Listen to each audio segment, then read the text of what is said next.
E nós que estamos aqui, e quem está em casa nos assistindo em algum lugar, nesse Brasil e fora do Brasil, seja tremendamente abençoado. Te louvo por tudo e te agradeço no nome de Jesus. E que os homens e mulheres cheios de fome de Deus digam amém. Deus te use, brother. Fica à vontade. Boa noite, IPB. Boa noite. Noite, vida jovem. Boa noite. Estão bem? Sim. Quem está com fome de Jesus aí? Amém. Vou repetir. Quem está com fome de Jesus aí? Amém. Você que trouxe sua vida comigo aí. Vai em Salmos 139, verso 14.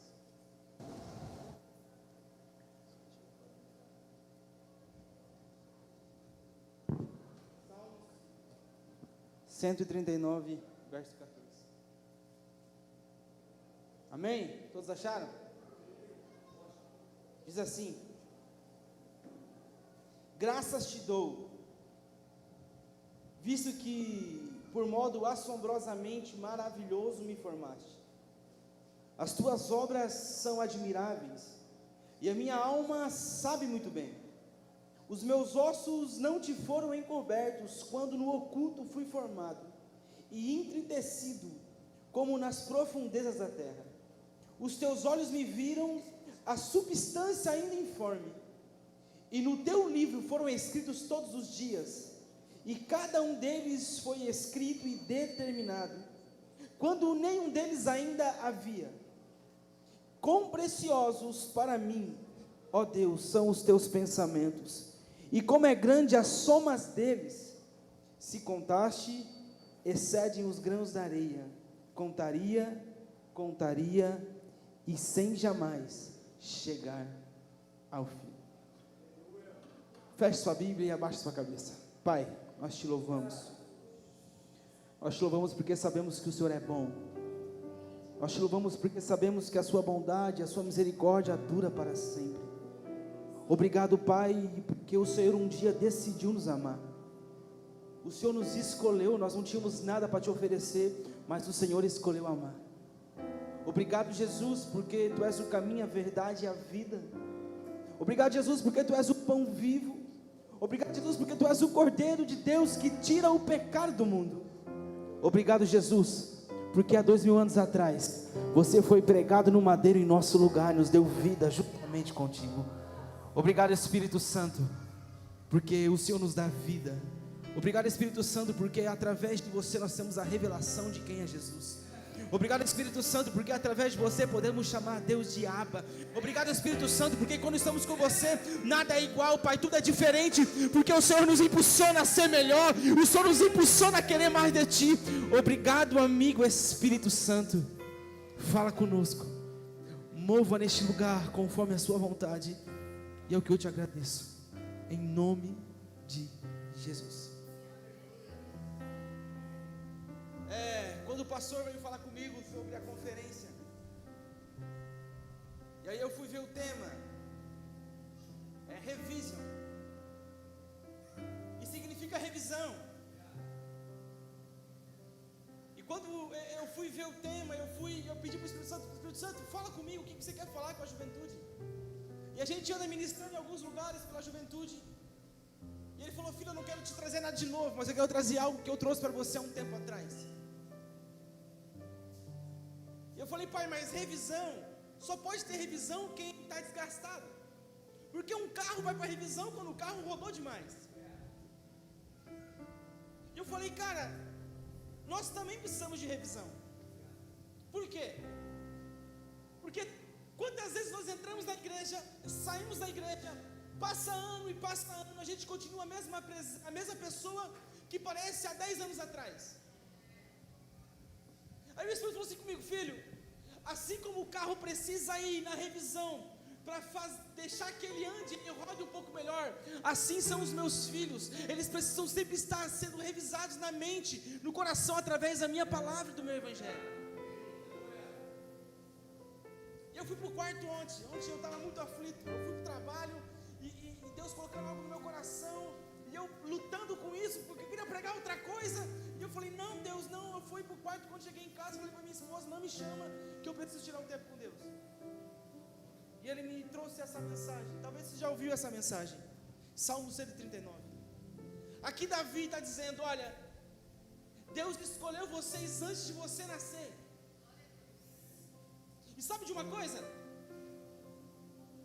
Alguém aqui gosta de filme? Quem gosta de filme? Irmão, eu sou apaixonado por filme. E se for um filme romântico ainda que chora no final, irmão, é comigo mesmo. Tudo tatuado assim, mas irmão, eu choro demais. Minha mulher fala aqui, ó, se você vê a formiga morrendo, você vai chorar por causa da formiga. E sabe de uma coisa?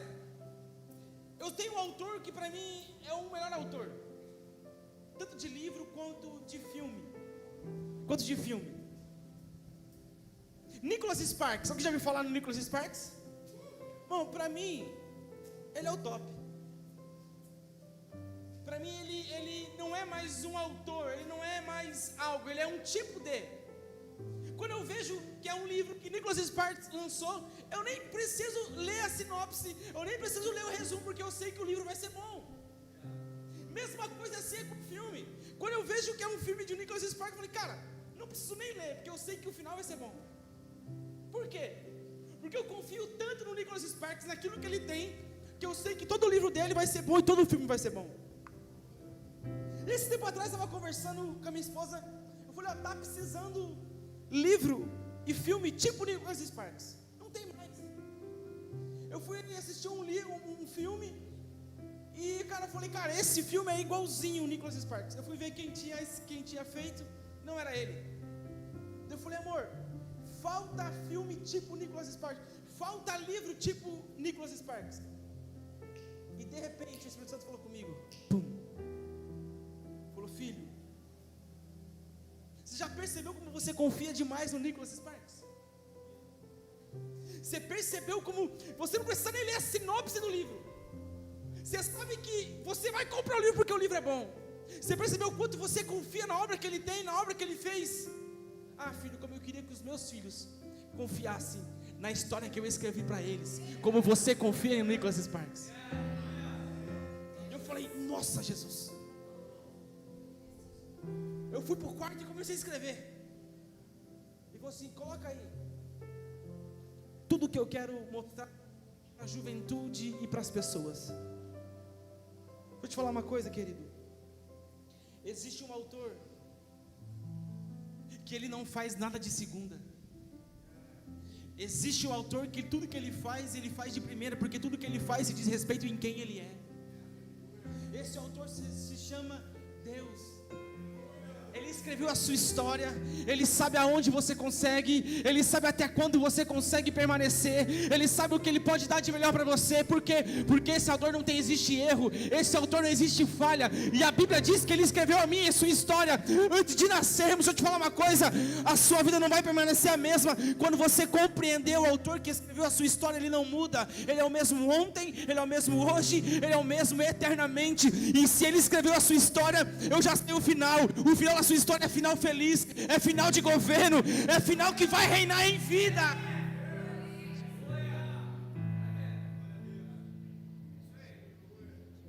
Querido, nós precisamos olhar para a nossa história e entender que quem escreveu na sua história, a sua história e a minha, ele não tem erro. Ele não errou quando escolheu você, ele não errou quando ele começou a escrever a sua vida, ele não errou. Por quê? Porque tudo que ele faz se diz respeito de quem ele é. 1 João vai dizer que Deus é amor. Por que Deus não tem amor? Porque tudo que nós temos um dia acaba, mas tudo que somos jamais acabará. Podemos morrer, o nosso legado continuará. Ei, por isso que Deus não tem amor, Ele é o próprio amor, porque Ele nunca vai acabar.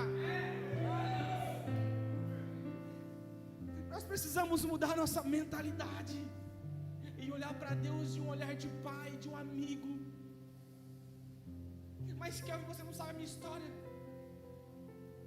Eu não conheço a sua história, mas existe um Deus que conhece, e Ele escreveu tudo que você está passando, e Ele disse, ei, fica tranquilo, eu passo junto com você. Só passa pela tribulação sozinho quem não crê em Deus. Nós que cremos em Deus, aí, olha que a presença vai dizer: eu estarei contigo até a consumação dos séculos. Ele passa junto no choro, Ele passa junto na alegria, Ele passa junto na ansiedade, Ele passa junto aonde você estiver. Por quê? Porque o teu Deus é um Pai amigo, é um protetor, e tudo que Ele te deu, Ele te deu por a sua própria vontade. Você não merecia, mas Ele escolheu te dar.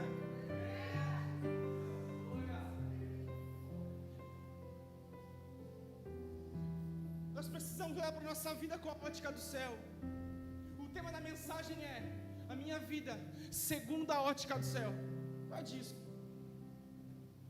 Porque nós precisamos olhar para a nossa vida com a ótica do céu.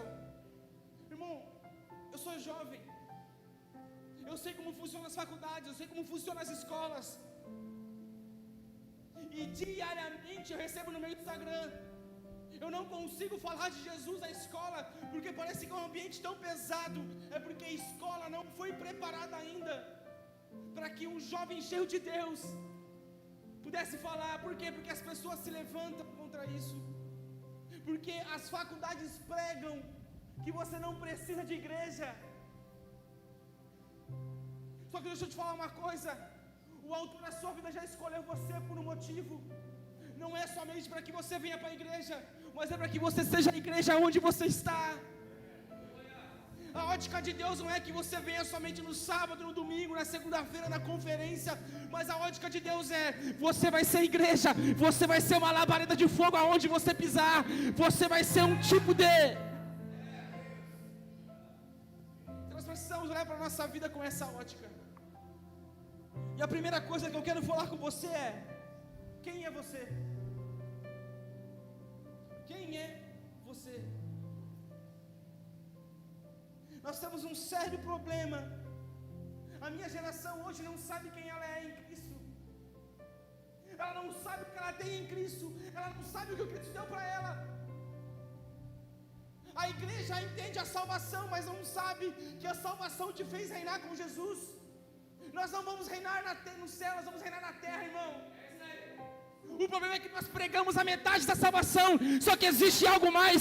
Ei, a Bíblia diz que aquele que está em Cristo é nova criatura, e se é nova criatura, vai reinar em vida com Cristo Jesus. Quem é você? Se eu fazer uma pergunta para você aqui, dizer assim: quem é você? 90% das pessoas vão dizer que elas são aquilo que elas fazem. Deixa eu te explicar. Deixa eu chegar assim para um cara que joga bola, um jogador de futebol, falar assim: quem é você? Ele vai dizer assim: eu sou jogador de futebol. Se eu perguntar para um homem que trabalha na polícia, eu vou dizer: quem é você? Ele vai dizer assim: eu sou policial. Se eu chegar para uma jovem, vai dizer assim: quem é você? Eu vou assim: eu sou filha do fulano de tal e eu curso faculdade. Nós temos uma leve tendência em querer dizer que nós somos aquilo que fazemos. Só que a Bíblia não diz que você é aquilo que você faz. A Bíblia diz que você é aquilo que Cristo diz que você é. E quem é você? Filho amado, perdoado, justificado, altamente favorecido através da cruz. Esse é a sua identidade em Cristo Jesus. Nós precisamos parar de querer dizer: eu sou isso por causa daquilo que eu faço. O céu não olha para você por aquilo que você faz. O céu olha por aquilo que Jesus já fez. Eu vou repetir para você entender de novo. O céu não olha para aquilo que você faz. O céu olha por aquilo que Cristo já fez por você há 2000 anos atrás. Vocês estão comigo? Vivemos hoje uma geração de depressão e ansiedade. Uma geração com depressão, por quê? Porque está vivendo no passado. E uma geração de ansiedade porque quer viver o futuro sem estar preparado para viver o futuro. Em Cristo, você tem o tempo certo para viver tudo aquilo que Ele tem para você. Nós lemos os Salmos que antes de você nascer, Ele já escreveu todos os dias da sua vida no livro dele. Ei, não se precipite, descanse na obra consumada de Cristo Jesus e deixa que a obra de Cristo traga para você no momento certo aquilo que você precisa viver. Nós precisamos entender que eu não sou aquilo que eu faço. Olha isso aqui. Se eu sou aquilo que eu faço, quando eu peco, eu me sinto falho, sim ou não? Só que a Bíblia e o Evangelho não te diz que você é falho. Olha isso aqui. Se hoje eu oro, então quando eu oro eu me sinto mais próximo de Deus. Quando eu leio a Bíblia, eu me sinto mais próximo de Deus, eu sinto que Deus me ama mais. Só que na outra semana que eu não oro e não consigo ler a Bíblia, parece que Deus me ama menos. Ele está apontando o seu dedo de julgamento para mim e para você. Sim ou não? Só que a Bíblia diz que a forma que Deus se relaciona com você não é por aquilo que você faz, é por aquilo que Cristo já fez. Deixa eu te falar, a nova aliança não está baseada naquilo que você pode fazer. A nova aliança foi baseada naquilo que Cristo fez e continua fazendo por você e por mim. Isaías vai dizer que Deus deu Jesus como aliança ao seu povo. Ei, você não se relaciona com Deus por aquilo que você pode fazer, você só se relaciona por Deus por aquilo que Jesus já fez. É por isso que ele vai para a cruz dizer: está consumado. Aquilo que ninguém poderia fazer agora consegue. Por quê? Porque o sangue do meu filho rompeu com o pecado e livrou eles da maldição do pecado. Agora vocês não são mais condenados ao inferno, agora vocês são condenados à herança eterna de Deus. Que você faz, querido. Deixa eu te falar, o pecado nem tem poder sobre você. Uma geração que tem medo do pecado nunca vai desfrutar da bondade de Deus. Deixa eu te falar uma coisa, irmão, a graça nunca vai fazer alguém pecar, porque a Bíblia vai dizer lá em Tito 2:11 que a graça de Deus se tornou salvador a todos os homens. Verso 12, nos ensinando a renunciar às paixões humanas. A mesma graça que me salva é a graça que me santifica e a graça que me faz renunciar.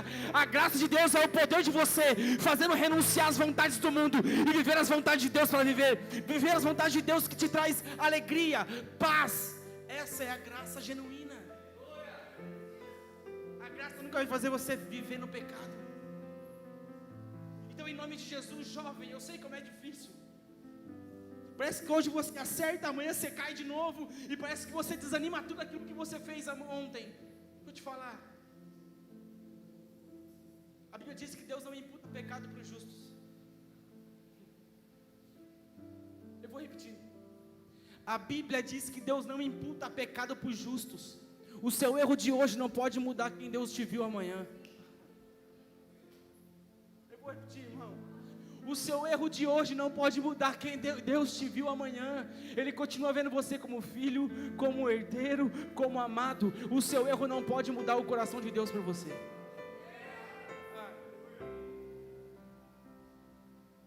Toda vez que você linka a sua identidade naquilo que você faz, você deixa de viver aquilo que Deus pode dar para você e viver por você.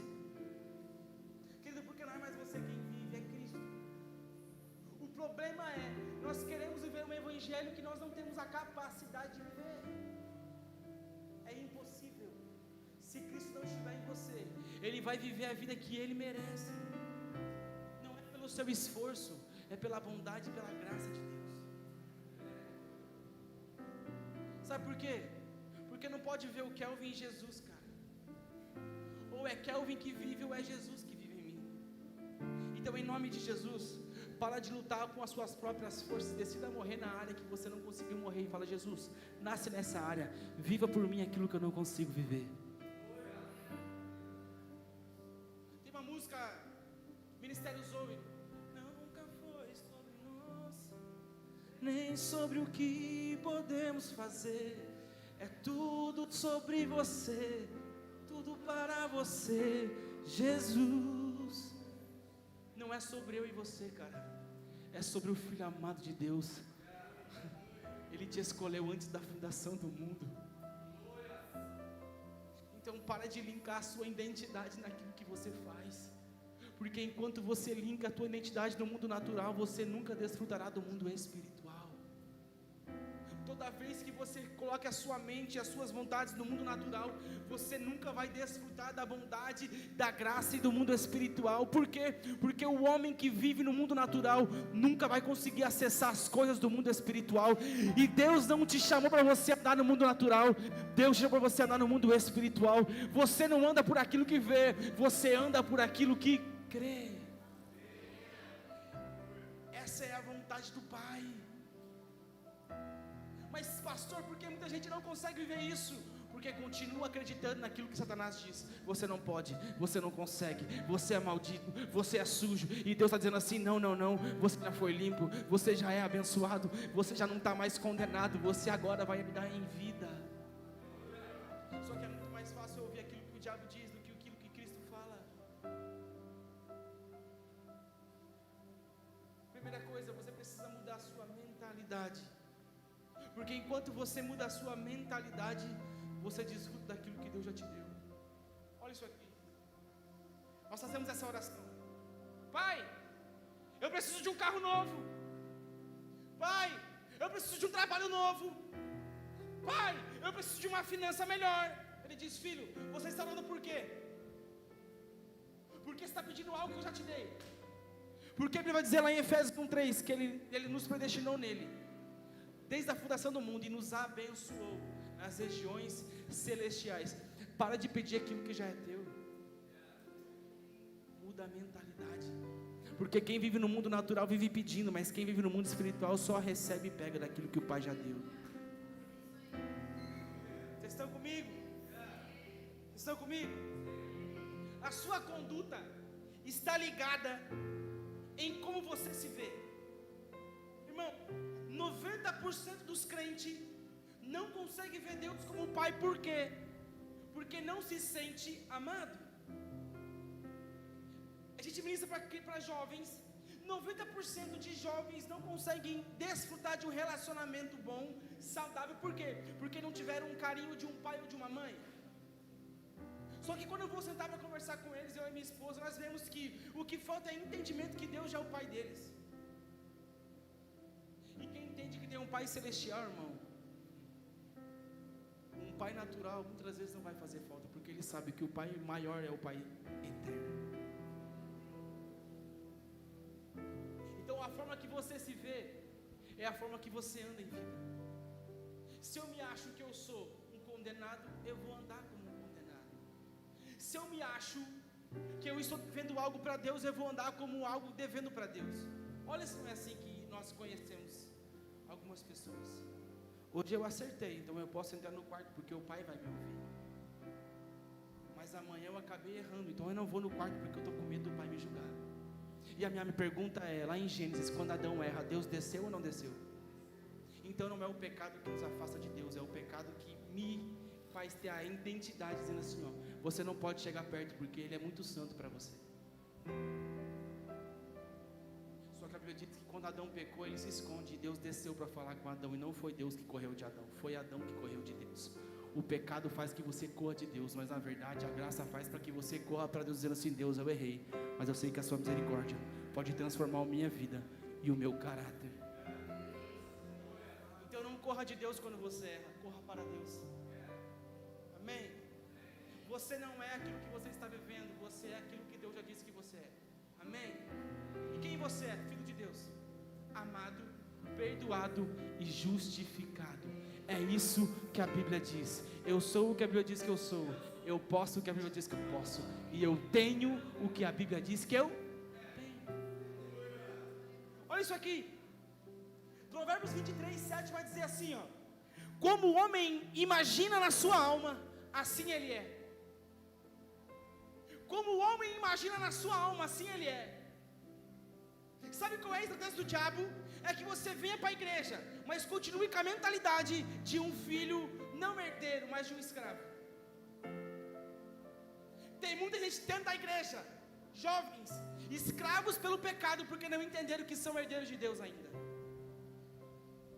Tem muitos homens e mulheres que já nasceram de novo, mas não permaneceram para herdar com o reino. Por quê? Porque a sua mentalidade não é de filho, é de escravo.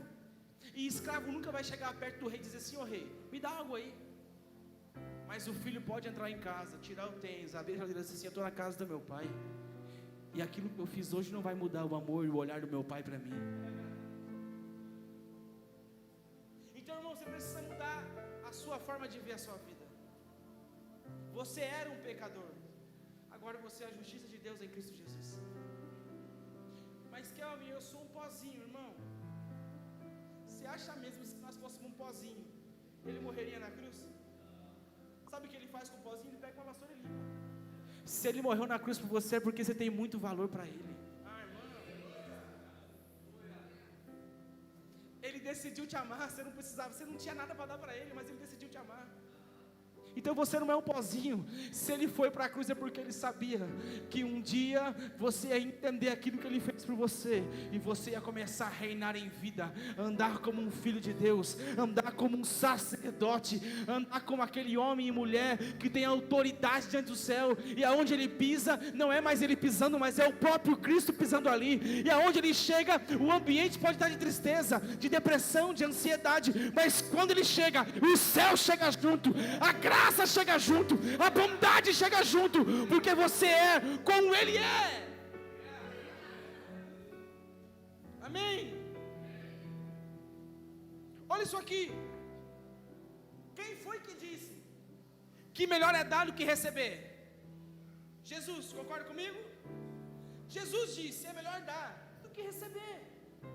Irmão, se o próprio Deus disse que melhor é dar do que receber, irmão, quando Ele fez você, Ele fez para que você receba tudo aquilo que já está preparado para você. Não pegou. Eu vou dizer de novo, para ver se entra e tira a tela. Quando Deus diz, melhor é dar do que receber. Quando Ele cria o Kelvin, Ele cria tudo para o Kelvin, diz assim: Kelvin, está tudo preparado, já é seu, você não precisa fazer nada para mim, eu fiz tudo por você, só desfruta daquilo que eu te dei. Quem é pai aqui sabe, o filho não precisa ficar pedindo para abrir a geladeira, o filho vai lá e pega. A diferença é que nós queremos ficar pedindo, e se tornamos uma geração de pedinte, em vez de ser uma geração de filhos que recebem aquilo que o pai já deu. Só acessa a herança quem tem a maturidade. Herança não pode ser acessada por menor de idade. Por quê? Porque ele não está preparado para receber, mas pode receber aquele que está maduro na fé, dizendo assim: Deus, eu tenho herança e esse é o meu direito, então eu estou entrando para pegar aquilo que o Senhor já me deu, aquilo que eu já recebi no mundo espiritual, então eu vou lá e busco no mundo espiritual e desfruto no mundo natural. Você nunca vai desfrutar do mundo natural primeiro sem acessar o mundo espiritual. É impossível desfrutar do mundo natural sem acessar o mundo espiritual. Por quê? Porque tudo que acontece aqui, primeiro acontece aqui. Vamos lá, Êxodo 32. Deus vai falar com Moisés: Moisés, faça conforme o tabernáculo que eu te mostrei. Opa, então existe um tabernáculo celestial, e esse era o modelo para o tabernáculo natural. Tudo que acontece no mundo natural primeiro revela no mundo espiritual. É por isso que você não consegue sair dessa tribulação, dessa ansiedade, dessa angústia, porque você está andando no mundo natural, e a sua luta não é no mundo natural, a sua luta é no mundo espiritual. Acessa a chave do mundo espiritual primeiro, para depois você viver no mundo natural. O problema é que nós queremos viver aqui no mundo natural, fingindo que acessamos algo no mundo espiritual, e crente com máscara nunca vai conseguir viver aquilo que Deus tem para você.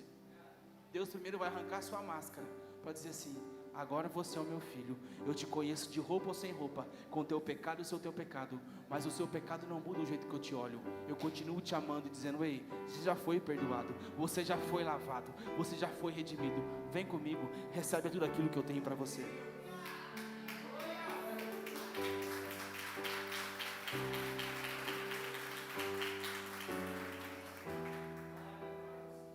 E se eu fazer uma pergunta: qual foi a primeira coisa que Deus deu ao homem quando formou o homem? A Bíblia vai dizer, lá em Gênesis 1:26, façamos o homem a nossa imagem e semelhança. A primeira coisa que o homem ganha de Deus é a sua imagem e semelhança. Não, Deus não te formou por acaso, irmão. Ele te formou e deu a sua identidade para você. Ele forma você e diz assim: ei, tá bonito, mas vai ficar melhor, receba um pouco de mim.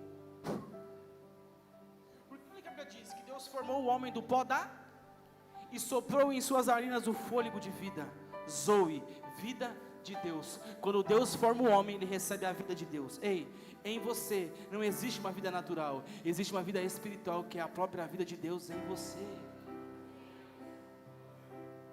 Então o homem recebeu a sua imagem. A primeira coisa que o homem recebe é a imagem. Irmão, crente, se você não dá uma glória agora é porque você está muito ruim. Alguém aqui pega a sua foto e imprime lá e coloca num bar bem assim, ó. Coloca aqui. Aí dá tua foto lá. Vem pra cá. Alegria de viver.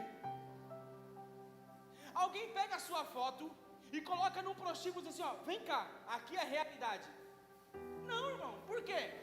Porque eu não posso colocar minha foto naquilo que eu não acredito. Quando Deus está formando você, irmão, e Ele coloca a sua imagem em você, dizendo assim, ei, eu acredito em vocês, por isso que eu vou colocar a minha imagem em vocês. Ei, o diabo pode dizer para você, você não é aquilo que a Bíblia diz que você é, ei, mas muito antes, Ele já colocou a imagem dele e você diz assim, eu acredito em você, eu sei que você consegue, eu sei que você pode, por quê? Porque eu habito em você, eu acredito naquilo que eu estou te entregando, acredite também. Ninguém coloca a imagem em algo que não acredita. A primeira coisa que Deus dá ao homem é a sua imagem, dizendo assim, eu acredito em você, você pode errar hoje, pode errar amanhã, mas a forma que eu olho para você não vai mudar, eu continuo passando a acreditar naquilo que eu te dei, no dom que eu te dei, no ministério que eu te dei, na escola que eu te dei, eu continuo dizendo, eu ainda acredito em você, você não vai parar, você não vai morrer, porque a minha vida continua vivendo em você. Amém. Olha isso aqui. Tudo que tem no mundo Deus criou, sim ou não? Ele cria. Mas porque somente o homem Ele forma? Não é para você levantar dessa cadeira e dar um glória agora. Porque tudo que no mundo existe Ele cria, mas porque somente o homem, o ser humano Ele forma? Vamos lá. Se você pegar no dicionário, a palavra formar ou criar, básico, não vou nem para o hebraico, vou no básico. A palavra criar ali, é criar algo do nada. E a palavra formar é pegar algo e fazer a partir de um molde. Isso aqui é graça pura.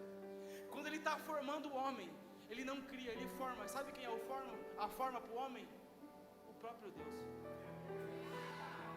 Deus, quando criou você, Ele estava olhando no espelho assim, ó, eu vou criar o Kelvin, mas eu vou colocar um pouquinho do Kelvin à minha presença. Ei, Deus é o molde quando Ele cria você. Ele te ama tanto, por isso que Ele formou você como Ele é. É por isso que lá em 1 João 4 vai dizer, como Ele é, você não vai ser, você já é. Não, você não entendeu. Não vai ser lá no céu. É aqui como você é. Você é como Ele é. Você pode como Ele pode. Você tem o que Ele tem. Ei, você é filho como Jesus é. Nada existe de diferença hoje. Jesus se tornou filho. Então você pode aquilo que Ele pode. Você tem aquilo que Ele tem. E você é como Ele é. Olha isso aqui. Quando você é aquilo que Ele sonhou que você é, quer ser igual a Ele, então você está sendo quem você nasceu para ser, imagem e semelhança de Deus. Quando você é como Ele sonhou que você é, irmão, você está sendo quem você nasceu para ser. Amém? Amém mesmo? Olha isso aqui, irmão, Romanos 8:29, tem que dar uns textos. Porque os que dantes desconhece, Ele também predestinou para serem conforme a sua imagem e a imagem do seu Filho, a fim que Ele seja o primogênito de muitos irmãos. Paulo está dizendo que aqueles que Ele chamou, Ele predestinou para ser o quê? A imagem do seu Filho. Irmão, você já fez a pergunta, por que Jesus morre como unigênito, mas ressuscita como primogênito? Vamos lá. Jesus é o único que não tinha pecado. Ele é o primogênito do Pai. Mas quando Ele morre na cruz, Ele não ressuscita como primogênito, Ele não ressuscita como unigênito, Ele ressuscita como primogênito de muitos irmãos. Está dizendo assim, ó, vocês agora têm a mesma natureza de Cristo Jesus. Olha o que Paulo vai dizer em 2 Coríntios 5:21. Porque aquele que não tinha pecado, Deus tornou o pecado para que nele fôssemos feitos justiça de Deus. Deus pega todo o pecado da humanidade, joga em Jesus na cruz. E quando Jesus diz está consumado, Ele está rompendo com a natureza de pecado. E quando Ele ressuscita como primogênito de muitos filhos de Deus. Não, você não pegou, eu vou tentar ser melhor. Como é seu nome? Marley? Marley, está me devendo 10 milhões de reais. Recebe aí, varão. Olha isso aqui, irmão. Só que aí toda vez que eu vou cobrar o Marley, ele vai dizer: pô, pastor, não tenho. Não consigo te pagar hoje. E esse pagamento vai indo. Aí o Marley, ele acaba ficando com vergonha de falar com o Kelvin. Por quê? Porque ele está devendo, irmão. Alguém gosta aqui de ficar perto para alguém que está devendo? Claro que não, irmão. Você corre. Você vê o cara passando na rua assim, opa, porque ninguém gosta. Só que aí, irmão, veio o pastor Marcos fazer para o Marley: Marley, você ficou sabendo? Você ficou sabendo o que aconteceu? Foi lá o José e pagou a tua dívida para o pastor Kelvin. E tem mais, não foi 10 milhões, foi 30 milhões. Então você não deve mais nada para o pastor Kelvin. Só que aí o pastor Marco vai chegar e dizer assim: Marley, o negócio é o seguinte, fiquei sabendo aí que a sua dívida está paga, que pagaram a sua dívida para o pastor Kelvin. Mas faz assim, ó, pega um pouco do dinheiro e vai guardando. Porque se acaso a sua dívida não foi paga, você precisa pagar de novo. Então vai guardando aí, tá bom? Porque se não pagarem, porque você não sabe, eu não vou perguntar para ele nem você. Então vai guardando o dinheiro aí, porque quando você tiver uma quantia, você vai lá e tenta pagar para o pastor Kelvin. Só que a pergunta é: a dívida foi paga, sim ou não? Mas por que então Marley não tem confiança de vir falar com o Kelvin? Porque sempre tem alguém dizendo: ei, não foi pago não, foi meio pago. Não confia muito não. Então vai guardando um dinheirinho aqui, uma poupança, para que se caso não foi pago, você consiga pagar o pastor Kelvin. O evangelho que nós temos ouvido pregar é assim, o evangelho meio pago. Guarda um pouquinho na poupança, um pouco de obra aí, sabe? Porque vai que não foi pago. Só que a sua Bíblia diz que o evangelho de Jesus foi pago. A Bíblia diz que quando ele está na cruz, ele está consumado. Foi pago aquilo que eles deviam para o nosso Pai. Não devemos mais nada. E olha o que Paulo vai dizer: agora você pode entrar com graça e com ousadia na presença do Pai. Ei, nós não devemos mais nada para o Pai. Nós não devemos mais nada. O pecado não nos domina mais. A natureza de pecado não nos domina mais. Por quê? Porque o Pai recebeu tudo aquilo que devíamos a Ele em Cristo Jesus. Você pode entrar e dizer: Pai, eu quero o que é meu, eu quero o que é meu, eu quero o que é meu.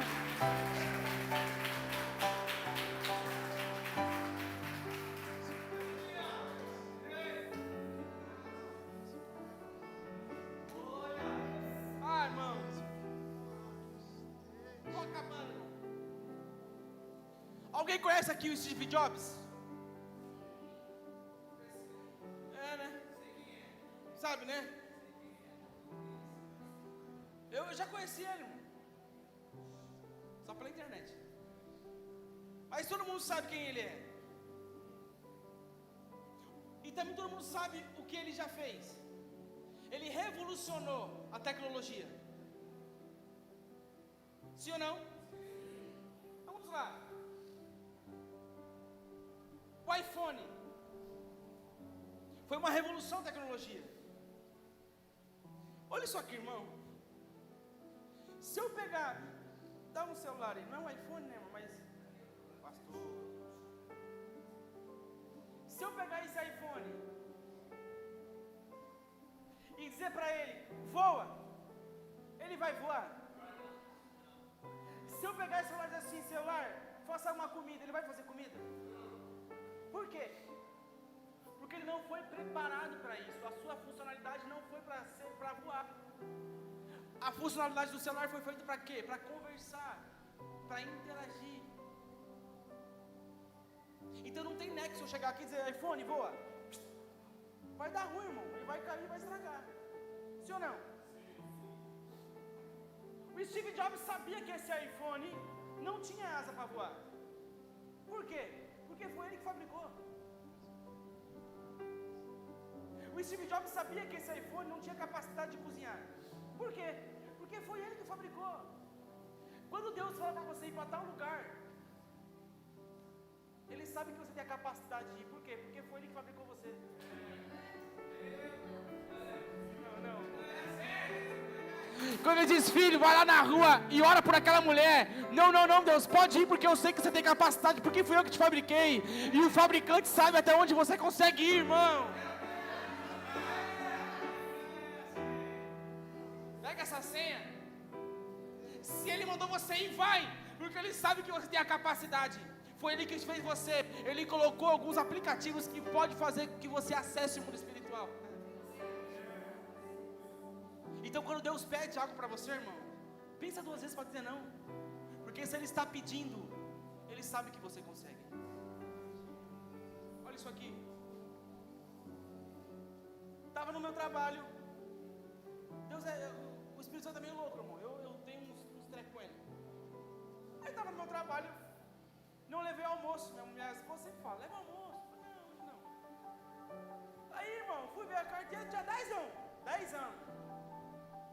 Jesus amado, tá amarrado. E eu fui na panificadora. Cheguei na panificadora. Sabe aquelas balinhas de goma? O Espírito Santo falou assim, ó, compra 10 reais de bala de goma. Eu falei, é muita bala, Jesus. Compra. Eu falei, mas eu queria comer dele. Compra. Tá bom. 10 anos de balinha de goma. Então eu falei, Jesus, se eu comer tudo isso aqui, eu vou passar a mão. Ele, quem disse que é para você? Eu falei, não entendi. Olha quantas pessoas tem na rua. Dá uma bala e vai evangelizando. Eu falei, não. Sim. Irmão, parece que incorporou o super-homem. Então vamos lá. Falei, Deus do céu, vai colocar as pessoas. Atravessei a rua, um piazão. Falei, mano, quer uma bala? Ele, não tem dinheiro não, eu não quero, não estou te cobrando. É de graça. Ah, então eu quero. A salvação é assim, você não precisa pagar. Deus te deu de graça, Ele te ama. O cara, beijo, me liga. Fui embora. Virei pra esquina. Tem uma loja de carro. Tinha 3 homens lá. Eu falei, daí, mano? Daí? Quer a bala? Não tem dinheiro. Eu falei, não, é de graça mesmo, vem cá. Tirei do bolso e pá. Deixa eu te falar uma coisa. Você sabia que Deus é trino? Pai, Filho e Espírito Santo. E um deles se tornou ser humano para morrer por você e por mim. Pega essa senha. Essa bala foi Deus que mandou te dar, porque Ele ama vocês. Pum! Saí, irmão. Tô chegando perto do salão, uma senhorinha, irmão. Começou a chover. E eu vi que aquela senhora atravessou a rua de cabeça baixa, chorando. E eu continuei indo. Quando ela chegou perto, eu falei, senhora, quer uma bala? Ela, não, filho, obrigado, não estou bem hoje.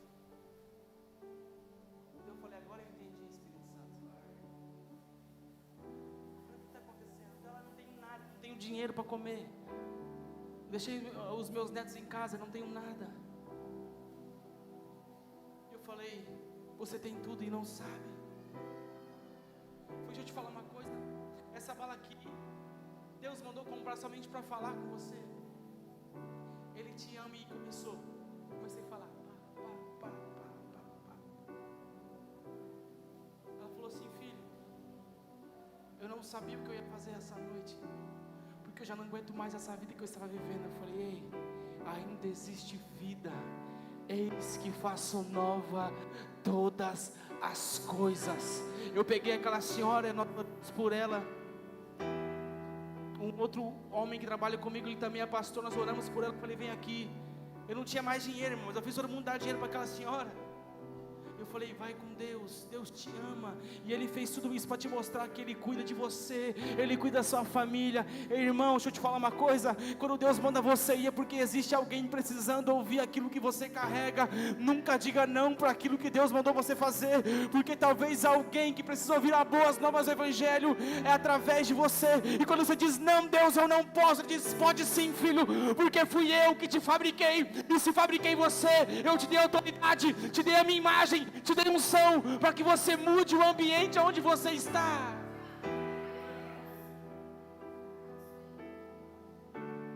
Deus te escolheu antes da fundação do mundo.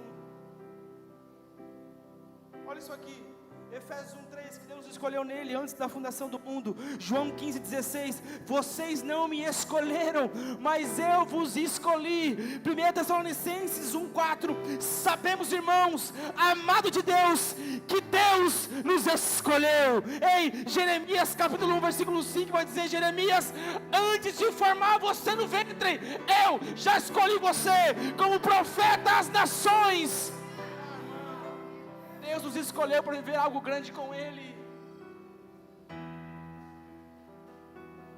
Olha o que Jeremias recebe de Deus. Jeremias, antes de formar você, eu já te escolhi para ser profeta, não sacerdote. Você conhece a história de Jeremias? Ele começa a relutar com Deus. Por quê? Porque a sua família era de sacerdote, e naquela época era automático, alguém filho de sacerdote se tornaria um sacerdote. Então Deus vem e quebra a regra. Deus é especialista em quebrar regras. Guarde isso. Só que Jeremias não queria aceitar. Irmão, toda vez que nós recebemos uma palavra de Deus, um direcionamento, e na nossa mente natural não dá certo, é então de Deus, irmão. Porque se algo que Ele mandou você fazer está no mundo natural, não foi Deus. Mas se foi algo que Ele mandou você fazer e é além da sua capacidade, irmão, foi Ele. Diz, porque eu mexo além do mundo natural. Porque aquilo que você pode fazer, mas aquilo que só eu posso fazer, ninguém mais consegue. Então Ele vai chamar Jeremias. Jeremias, eu não te chamei para ser sacerdote, mas ser profeta. Tem muita gente aqui renegando o chamado, muito jovem aqui, que sente no coração de falar sobre Deus na escola, na faculdade, mas tem vergonha, tem medo. Deixa eu te falar uma coisa aí, Deus não chamou você para se sujar, Deus chamou você para você limpar aquela faculdade. É necessário varrer alguns amigos da sua vida. É necessário você abandonar algumas amizades porque está te sujando. Mas Kevin, Deus aí pus sujo sim. Mas ninguém nunca vai te mandar para um lugar sabendo que você não está pronto ainda para conseguir viver aquele lugar em santidade. Nunca. Não, Deus mandou ir lá, Deus Ele é amor. Irmão, virou uma modinha que Deus é amor? Eu acredito que Deus é amor, mas que amor é esse que não me transforma? Juventude, deixa eu te falar uma coisa, chegou o tempo de nós transformarmos o ambiente, não ser transformado por ele. Quando eu comecei o meu ministério, há uns 7 anos atrás, eu tinha um projeto chamado Conectados no Reino. Deus me deu uma palavra sobre conectar pessoas ao reino de Deus. Alguém conhece Pinhais? O Condor do Pinhais, a praça do skate. Nós fazíamos uma reunião lá que dava 1.200 pessoas, dava 200 pessoas, 300 pessoas, 150 pessoas. Irmão, nós não imaginamos o tamanho daquilo lá. Mas quando nós paramos, as pessoas diziam, ei, cadê o Conectados? O que está acontecendo que não existe mais? Irmão, para mim não era nada, mas para as pessoas lá de fora era tudo. Existe algo dentro de você que talvez para você não é nada, mas o teu nada na mão de Deus é tudo. O seu nada na mão de Deus é tudo. Ele te chamou para transformar a tua faculdade, irmão. Olha o que a faculdade ensina. Eu gosto de ler muito, irmão. Aristóteles vai dizer que o homem foi feito para trabalhar, ou para ser escravo do trabalho. Olha o que a faculdade ensina para a nossa geração, que você foi feito somente para trabalhar. Qual que é a diferença do homem e do animal? É que o animal tem força para... O homem tem força para trabalhar e o animal não. Só que a minha Bíblia diz que o homem foi feito à imagem e semelhança de Deus. E aonde o homem toca, aonde o homem pisa, o ambiente não pode permanecer igual, irmão. Porque não é você que está chegando, é o próprio Cristo chegando com você. Não é você falando, mas é o próprio Cristo falando por você. Não é você fazendo, mas é o próprio Cristo fazendo com você. Se levante.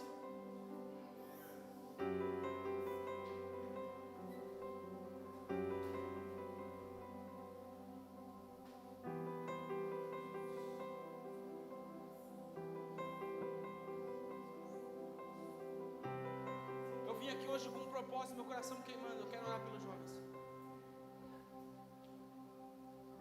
Você não é o que você está passando, e você não é o que você está vivendo. Você é o que a Bíblia diz que você é. Romanos 8,19 vai dizer que a criação anseia pela manifestação dos filhos de Deus. A criação anseia pela manifestação dos filhos. Por que dos filhos? Porque quem tem o Pai tem tudo. Irmão, você não é um pecador santo, você é a justiça de Deus em Cristo Jesus. Não. Eu não aceito as pessoas dizerem que a minha geração é a geração decaída. Não. Irmão, nós não podemos aceitar, dizer que a nossa geração é a geração que não vai viver nada, não vai viver coisas com Deus. Não, eu não aceito, porque a minha geração é uma geração santa, é uma geração perfeita, é uma geração amada, é uma geração forte. E nós não podemos aceitar que a nossa geração seja uma geração que as pessoas dizem que é uma geração de lixo. Não. A minha oração é: Deus, levanta jovens pregadores, levanta mulheres decididas a te amar, Pai.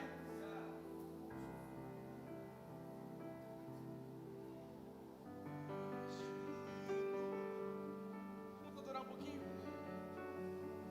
Feche seus olhos.